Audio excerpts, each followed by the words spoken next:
इरशाद भट्टी साहब, ये मुस्लिम लीग नून को क्या खौफ है कि फैसला उनके खिलाफ आ जाएगा? यहाँ तक उन्होंने कह दिया कि फुल कोर्ट तश्कील दें, अदरवाइज अगर इनके खिलाफ फैसला आ गया तो हमने तस्लीम नहीं करना। अदालतों पर इतना प्रेशर डाल रहे हैं, समझ में आ रही है कि इतना खौफ क्या है मुस्लिम लीग नून को?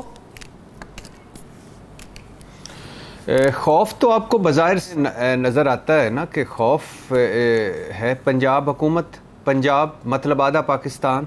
खौफ है अपनी राजधानी, अपना गढ़ और घर जिसमें इमरान खान इनको हरा चुके हैं, वो खौफ है। और खौफ है कि अगर पंजाब चला गया तो शहबाज शरीफ साहब 24 किलोमीटर के इस्लामाबाद पे क्या हुकूमत करेंगे। यही वो खौफ था, यही वो चीज़ें थी कि चौधरी शुजात जैसे मुदब्बर और ज़ीरक सियासतदान ने चतर चलाकी की और बयान भी दे दिया था उन्होंने कि हाँ वो हमारे उम्मीदवार हैं, मैं वोट परवेज़ लाई को दूँ, और फिर एक ख़त निकल आया। तो जरदारी साहब पिछले 4-5 दिन किस खौफ के तहत लाहौर में थे? ज़ाहिर है इसी वजह से थे। और बाकी तो ये खौफ तो है। दूसरी वजह ये है कि ये अब हमारा पूरा बहसीयत कौम रवैया बन गया है। मिसाल के तौर पे हमें फ़ौज वो अच्छी लगती है जो हमारे साथ हो, इलेक्शन कमीशन वो अच्छा लगता है जो हमारे साथ हो, और नैब वो अच्छा लगता है जो हमारा कहा मान रही हो, FIA वो अच्छी लगती है जो हमारे इशारे पे नाच रही हो, पुलिस वो अच्छी लगती है जो हमारे मुखालफिन को कुट चाड़े, और अदालतें वो अच्छी लगती हैं जो हम हर वक्त हमारे हक़ में फ़ैसला दें।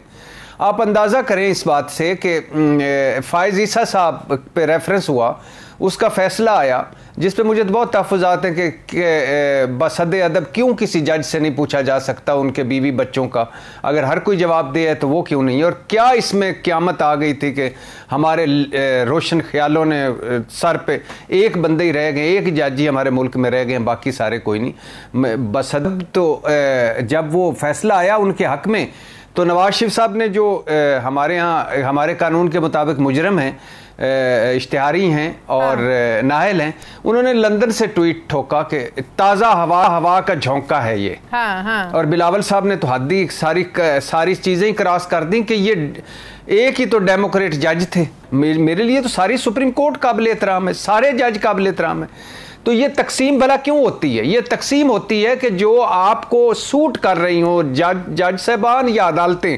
वो आपके लिए अच्छे लेकिन एक तरफ और सिचुएशन सूट कर रही है ना। कुछ लोग चाह रहे हैं एस्टेब्लिशमेंट इंटरफेयर करके मामलात को सॉर्ट आउट करे, सबको बिठाए। अब ऑपोजिशन हुकूमत कह रही है, मौलाना साहब कह रहे हैं, पीपल्स पार्टी कह रही है कि कोई ज़रूरत नहीं है, कोई नर्म या सख्त मुदाखलत की ज़रूरत नहीं है।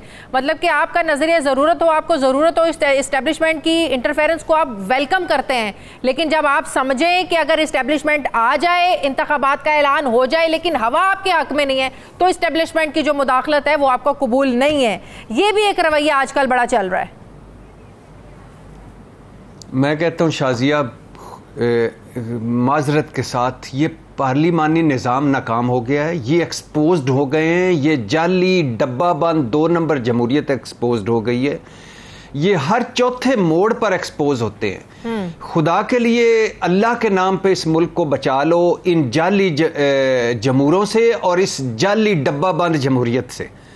मैं तो दुआ कर रहा हूं कि या अल्लाह सबसे पहले या तो कोई असली जमहूरियत ला दे इस मुल्क में, या कोई असली मार्शल लॉ ही लगा दे, क्योंकि हम अब कहां पहुंच गए हैं। आपके मुल्क पाकिस्तान की नहीं, ये सारे 19-20 के साथ एक हैं। ये पावर गेम है, कोई मैं किसी एक की बात नहीं कर रहा। मैंने आपको कब कहा है नवाज शरीफ एक्सपोज हो गया है या मरियम एक्सपोज हो गई हैं या जरदारी एक्सपोज हो गई हैं तो आपको नाम लेना पड़ गया कि इमरान खान के आने से होगी। मैं इस निज़ाम की बात कर रहा हूँ, आप समझ नहीं रही।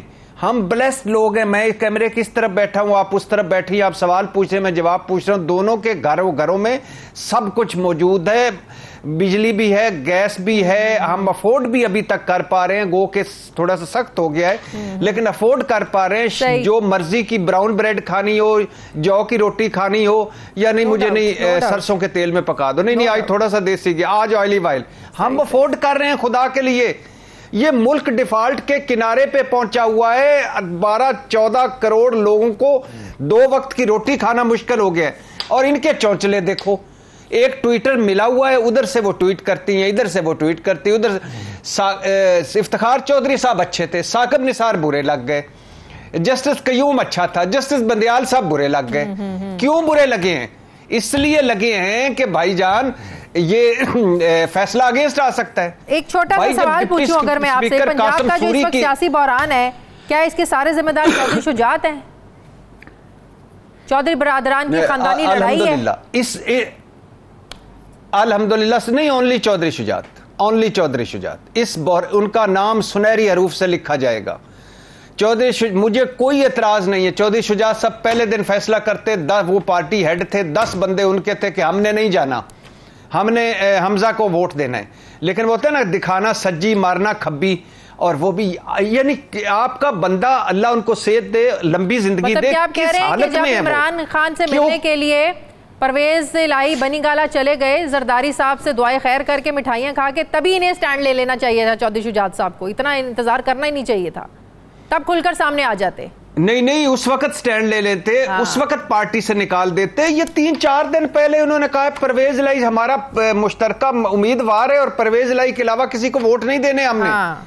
ये चंद दिन पहले। अच्छा, वो तो एक लंबी कहानी, आपको भी पता है, मुझे भी पता है कि क्या हुआ, वो लम्हा बेलम्हा क्या हुआ और किस वजह से क्या हो गया, वो छोड़ दें। इशू ये है बेसिकली कि बच्चे जवान हो गए हैं। हाँ। बच्चे वो सारी और फॉर एग्जांपल बच्चों की आपस में जेलसी वो हो गया है, बच्चों का इक्तदार है, और दूसरी बात है वो बीमार हैं, तीसरी बात यह है कि जो दूसरी तरफ थे वो पहुंचे हुए बुजुर्ग थे।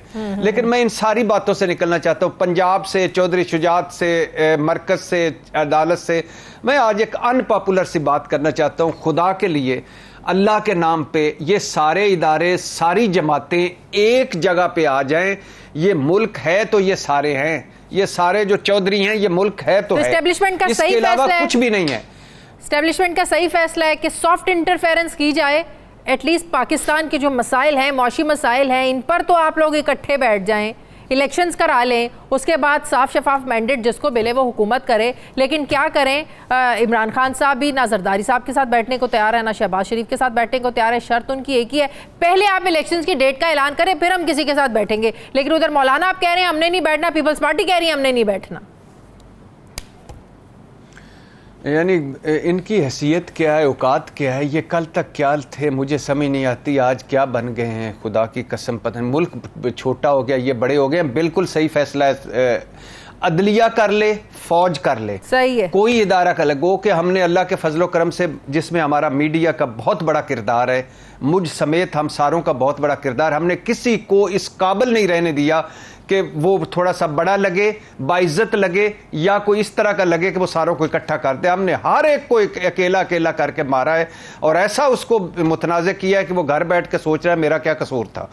और अच्छा, अब ये इसमें अदलिया कर ले, फौज कर ले, ये गंड चोर, ये बनारसी ठग, ये जीरे ब्लेड इकट्ठे नहीं होंगे, क्योंकि इनके जाती मफादात हैं। मुस्लिम लीग नून पूरी नून के गिर्द घूम रही है, नवाज शरीफ के, house of Sharif. People's party पूरी जरदारी साहब और बिलावल के है। जरदारी साहब मशरक को जाएं तो सुबह से शाम तक आपको पीपल्स पार्टी वाले आके उनके बरकत बताएंगे कि वो मशरक क्यों गए मुल्क को उनकी बेहतरी के लिए। अगर वो वहीं से मगरब चले जाएं तो बताएंगे कि किस लिए वो मुल्क कौम की बेहतरी के लिए मगरब गए हैं। अब यही इमरान खान साहब, पूरी पाकिस्तान तहरीक इंसाफ जो है वो इमरान खान का नाम है। ये नहीं बैठेंगे आपस में, इन्होंने कभी नहीं बैठना, ये नफरतें इतनी बढ़ गई हैं।